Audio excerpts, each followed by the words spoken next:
Hello, my name is Vicky. I'm a speech and language therapist, and today I'm going to talk to you about selective mutism. So selective mutism is a condition that you may have heard of before.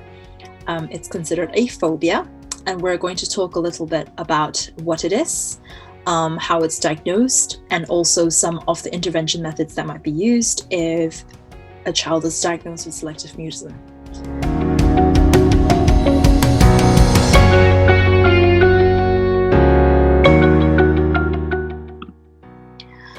In terms of intervention, we're going to talk about just several ways in which we can provide intervention for selective mutism, and also talk about the stages of confident speaking. So in terms of intervention principles, we do immediate intervention in relevant settings once the maintaining factors have been dealt with and managed.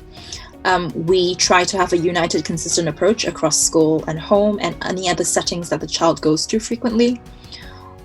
We treat selective mutism in the context of general anxiety. So if we help manage the general anxiety, we may be able to help manage the selective mutism more easily. We talk openly and reassuringly to the child about their difficulty in talking, so it's not a secret to the child. We may not use the label selective mutism if the child's too young to understand, but we may acknowledge that they have difficulties with talking, and that's all right because others will help them overcome it.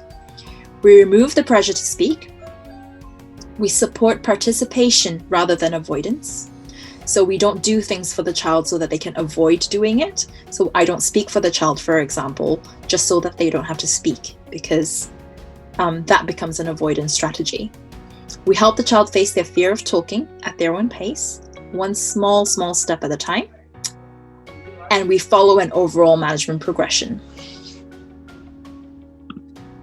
So the stages of confident speaking goes from frozen or absent, to connected sentences, being able to speak fully and confidently. So you may notice that a child who has selective mutism may be at some of these stages in specific environments, and the aim of intervention is to try to move them through the stages of confident speaking in small steps in each different environment, depending on how they present in each environment, so that we can then support them in feeling fully confident in speaking eventually. So there are formal intervention methods and informal intervention methods. So one of the formal intervention methods is a planned, structured sliding in technique. So the child communicates in a quiet room at ease with a safe talking partner that they're very comfortable talking with when no one else is present, and a new communication partner is gradually introduced.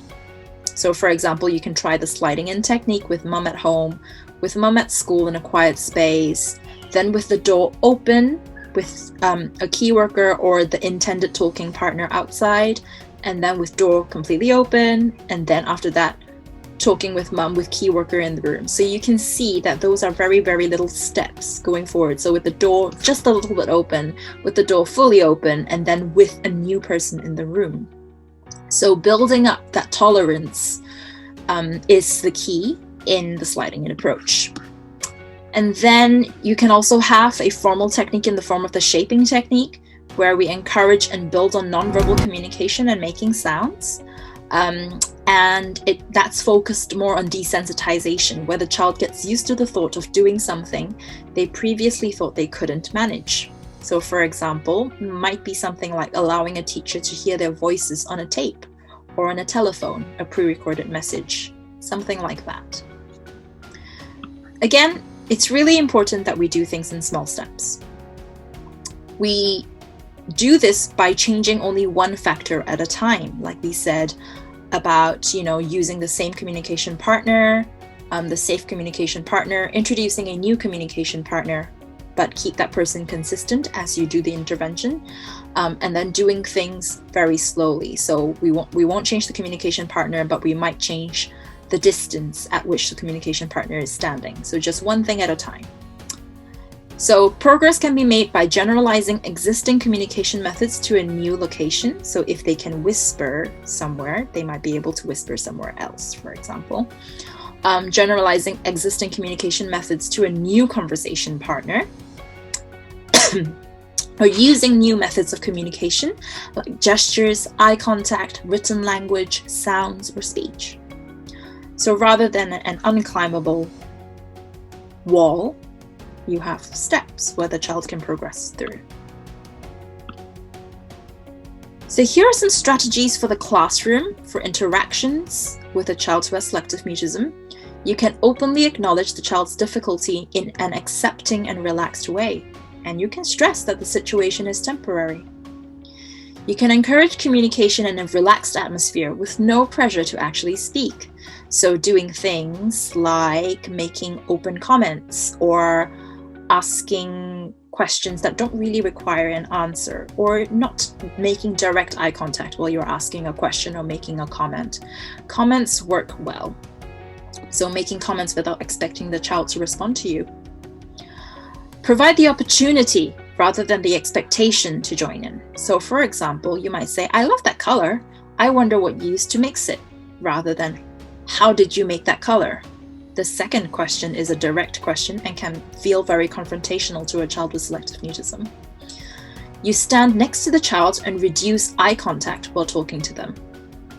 You can introduce alternative forms of communication, like pointing, holding up pictures or messages, or typing and writing as a temporary stepping stone. You can include the whole class or small group activities that encourage use of actions, gestures, or nonverbal communication that everyone can use that does not require speech. So now the child with selective mutism who's communicating using those methods doesn't feel like the only one who's doing so. And you need to prepare the child for transitions or changes well in advance.